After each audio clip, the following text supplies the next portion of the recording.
সকালবেলা উঠে সমস্ত আশি কাজকর্ম, তারপরে হচ্ছে টিফিন রেডি করা, এইসব সব কিছুই হয়ে গেছে।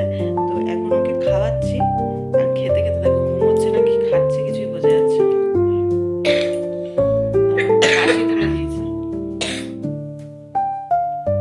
আসলে এখন একটু হালকা ফ্যান চালানো হচ্ছে, তো ব্যাস আমার ঠান্ডা লাগছে নতুন করে। খাওয়া হয়ে গেছে, এই যে আবার শুয়ে পড়েছে। এখন একটু রেস্ট টাইম চলছে, রেস্ট নেবে তারপরে স্কুল যাবে, তাই তো? একটু রেস্ট নিয়ে মাথা নাড়ছে। এদিকে বোজোর টিফিন রেডি হয়ে গেছে, এগ রোল করে দিয়েছি আজকে, আর আজকে ফ্রুটস কিছু দিইনি, শুধু এগ রোল দিয়েছি। বাবা কি হাসি! স্কুল যাওয়ার জন্য একদম রেডি হয়ে গেছে। এই কার্ডটা বের করি। আসো এদিকে এসো, এদিকে এসো।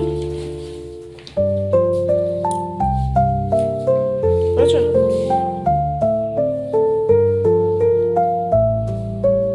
ওদিকে বোজো তো স্কুলের জন্য বেরিয়ে গেছে, আর বোজো যাওয়ার পর রীতিমতো সংসারের সমস্ত কাজবাজ করতে শুরু করে দিয়েছি।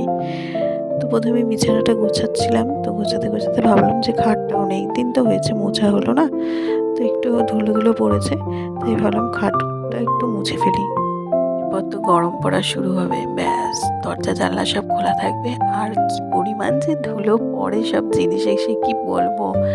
মানে এক তো দোকানের ধুলো, তারপরে রাস্তার ধুলো, সব একদম ঘরের মধ্যে। তো যাই হোক, দেখো এবার কাজ বাজ শুরু করে দিচ্ছি, এক এক করে সব কাজকর্ম করে নিই। সকালবেলা আজকে আর ব্রেকফাস্টে কিছু তৈরি করতে হবে না, কারণ বড়মশাই বললো যে আজকে চিড়ে দই এসব খেয়ে নেবে। ভালোই হয়েছে, একটু হালকা হয়েছে কাজবাজটা, তবে হালকা হলেও কী হবে, একটু ধীরে সুস্থে করা যাবে আর কি। ওই আর কাজবাজ বেশি থাকলে একটু তাড়াহুড়ো করে করতে হয়। আর এদিকে আমি কাজ করতে করতে তোমরা কি একটা জিনিস ফলো করেছো? আমার কানে কিন্তু ফোন রয়েছে।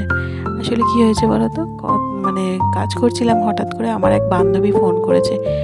আসলে এখন তো আর সবাই ব্যস্ত, সবাই সংসার সামলাতে সামলাতে এত ব্যস্ত যে ফোন করে গল্প করার সুযোগটা পর্যন্ত কারোর হয় না, যে কখনো একটু ফ্রি হয়ে মানে কেউ কারোর খোঁজ খবর নেব। তবে ওর তো ছোট বেবি রয়েছে, এবার আমার ছেলে পরপরই ওর বেবি হয়েছে, তো ওর কোনো প্রবলেম কিছু হলে পরে আমাকে ফোন করে যে এটা হচ্ছে ওটা হচ্ছে, যেহেতু মানে আমার একটা সদ্য এক্সপিরিয়েন্স আছে, সেই জন্য ও ফোন করে এটা ওটা টুকিটাকি জানতে চায়। তাই জন্য ভাবলাম না, ফোনটা তুলি, ওর সাথে একটু কথা বলি। তো সেই জন্যই দেখো এদিকে ফোনেও কথা হচ্ছে, আর তার সাথে সংসারের কাজকর্মগুলোও হচ্ছিল। তো আমি অসুবিধা খুব একটা হয় না, ফোনে কথা বলতে বলতে কাজকর্মগুলো করেই ফেলতে পারি। তো ওদিকে ওর সাথে কথাও হয়ে গেছে, আর নিচের কাজকর্ম করে তা চলে আসলাম ছাদে। আসলে কী হয় বলো তো, প্রতিদিন তো আর কথা হয় না, যখন কোনো দরকারে ফোন করা হয় তখন আর কি কথাও শেষ হতে চায় না। কিন্তু এই কাজকর্ম রয়েছে, সবাই তো ব্যস্ত, তাই কিছুক্ষণ কথা বলে আবার রেখেও দিয়েছি। দিয়ে এবার আবার পরের যে কাজকর্মগুলো রয়েছে সেগুলো আবার টুকটুক করে সেরে নিচ্ছি। এক এক সময় ভাবি পড়াশোনার লাইফটা বেশ ভালো ছিল, তখন আর বুঝতে পারতাম না। তখন বড়রা বলতো এই লাইফটা একবার চলে গেলে পরে আর বুঝতে পারবি, তখন এটা আর ফিরে আসবে না। সত্যিই তাই, সেই সময়টা খুবই ভালো ছিল। কী করে যে দিনগুলো কেটে গেল কিছুই বুঝতে পারলাম না। এখন যেন শুধু চাপ আর চাপ, মাথায় নানা রকমের টেনশন, আর কিছু নয়। তো তখন বেশ ফ্রিভাবে শুধু পড়াশোনাটুকুনি করতে হতো, তার বাইরে কোনো রকম চিন্তা ভাবনা কোনো কিছু ছিল না। কত সুন্দরভাবে দিনগুলো যেন কাটতো, কিন্তু সেই ভালো সময়টা সেই মুহূর্তে ফিল করতে পারিনি, এখন বুঝতে পারি খুব ভালোভাবে। তো ওইদিকে সংসারের সমস্ত কাজবাজ, সংসারের যা থাকে সকালবেলা, সেগুলো সব কমপ্লিট হয়ে গেছে।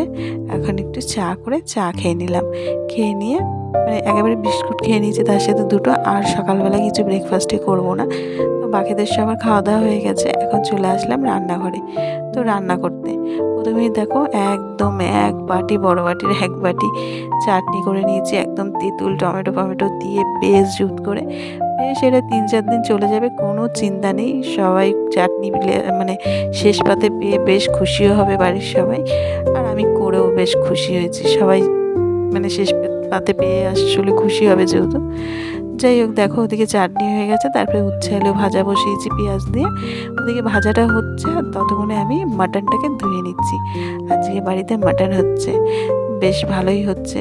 আর শুধু যে মানে নর্মাল আজকে দিন তাও নয়, আজকে আমার শ্বশুর শাশুড়ির ম্যারেজ অ্যানিভার্সারি, তাই জন্য আজকে মাটন রান্না হচ্ছে। আর আমাদের বাড়ির মাটন রান্না হলে তার সাথে বিশেষ কিছু আর দরকার পড়ে না, তাই একটু ভাজাভুজি করলাম, তার সাথে চাটনি করলাম, ব্যাস। তবে জন্মদিন এইসব থাকলে পরে তখন একটু জুটজাট করে অনেক রকমের পদে পদে রান্না হয়। তবে মাটন হলে পরে এটা দিয়ে মোটামুটি সবার খাওয়া দাওয়াটা জমে যায়, তাই পাশে আর সেইভাবে কিছু রেসিপির দরকার হয় না। তো চলো এবার বেশ জুত করে মাটনটা রান্না করি। আজকে বিশেষ দিন বলে কথা, মাটনটা কিন্তু একটু ভালোভাবেই রান্না করতে হবে। তবে জানো তো, সকাল থেকে আমি কিন্তু কোনো সাড়া শব্দ কিচ্ছু দিইনি, মানে এমন ভান করে রয়েছি যেন আমার মনেই নেই যে আজকে শ্বশুর শাশুড়ির মানে ম্যারেজ অ্যানিভার্সারি। আর আগেকার মানুষ তো একটু লজ্জা লজ্জা পায় মানে বিবাহবার্ষিকী ব্যাপারটা হাতে, তো আমি অতটা করি না, আমি ফ্র্যাঙ্কলিভাবেই মেশার চেষ্টা করি। তো আমি এমন ভান করে রয়েছি যে কিছুই আমার মনে নেই, কিছুই জানি না। তবে গিফট তো কিছু একটা কিনতেই হবে, বিকেলের দিকে বেরোনোর মানে ইচ্ছা আছে, কি বেরোতে হবে, কেনাকাটা করতে হবে। তো তখন কিছু একটা গিফট নিয়ে আসবো, আর নিয়ে সারপ্রাইজ দেবো রাত্রেবেলা। অবাক হয়ে যাবে বেশ, আর খুশিও হবে। তো এদিকে বিকেলবেলা সবাই পড়তে এসেছিলো, আজকে একটু তাড়াতাড়ি পড়তে ডেকেছি যাতে একটু বেরোতে পারি তাড়াতাড়ি করে।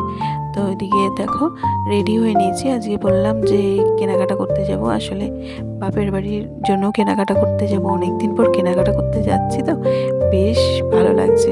সে নিজের জন্যই হোক আর অন্যের জন্যই হোক, কেনাকাটা করতে কিন্তু বেশ মজাই লাগে। তো বোঝোকে নিয়ে যাব না, ও পড়ছে, ওকে পড়তে মানে বলে গেছি। আর আমি একদম রেডি হয়ে গেছি, আর মনোজও এখন রেডি হচ্ছে। এবার ও রেডি হয়ে গেলে পরে ব্যাস দুজনে মিলে বেরিয়ে পড়বো কেনাকাটা করতে। বেশ কিন্তু মজা লাগছে, অনেক দিন পর বেশ কেনাকাটা করতে যাচ্ছি। তো চলো এবার বেরোনো যাক, কারণ সন্ধে প্রায় হয়েই গেছে। আর অনেক কিছু মানে এদিক ওদিক যেতে হবে, একটা চুড়িদার শাড়ির ব্লাউজ বানানো, এসব অনেক কাজ আছে, মানে অনেক রকমের কাজ নিয়ে বেরিয়েছি।